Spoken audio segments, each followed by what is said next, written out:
Hey Providence, I wanted to give you just a few kind of best practices for how to go through this Bible plan in a year, or a few maybe expectations for you as you go through it. 4 things. Number 1, would you consider giving about 30 minutes each day to these readings? Now here's why I say 30. If you were to do it in about 10 minutes or so, we're probably missing the point of actually absorbing some of this and getting to pray through it a little bit. But also, if you are spending a couple hours each day trying to read this, not only are you probably going to burn out, but our goal here is not to get every single detail mastered or learn every single theological thing in the passages, but what we want to do is get a broad overview of the story of God. And so 30 minutes should give you time to read the chapters, also pray a little bit and hear from the Lord. So kind of plan on 30 minutes a day.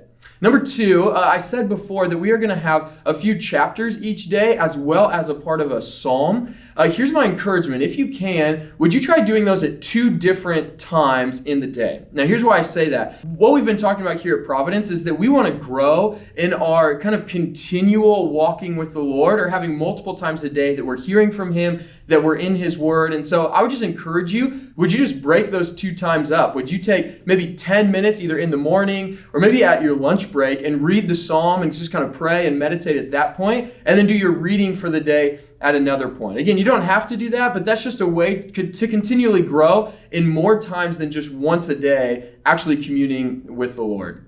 Number 3, it's probably likely that you're going to either miss a day or get behind at some point. Don't be discouraged by that. Here's a couple suggestions on that. If you do get behind, one, if you're not very far behind, just take one of the catch-up days and just pound out for maybe a couple hours and get through some of the passages.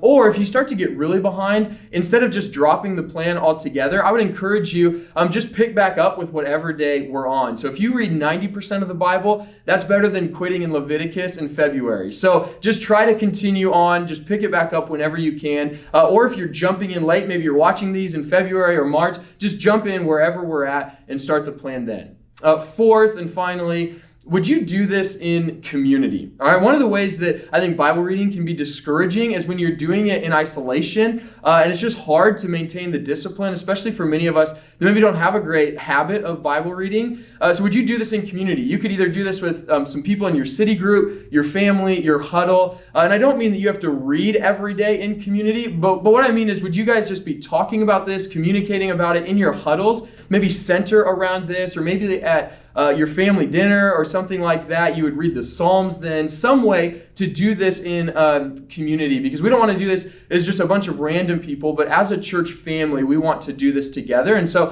I think it'll be most fruitful for you, as well as it'll help keep you accountable to actually finishing through the plan. So would you consider those things? If you have any other questions, hesitations, or anything that would be helpful, please let us know, and we're excited to take this journey with you.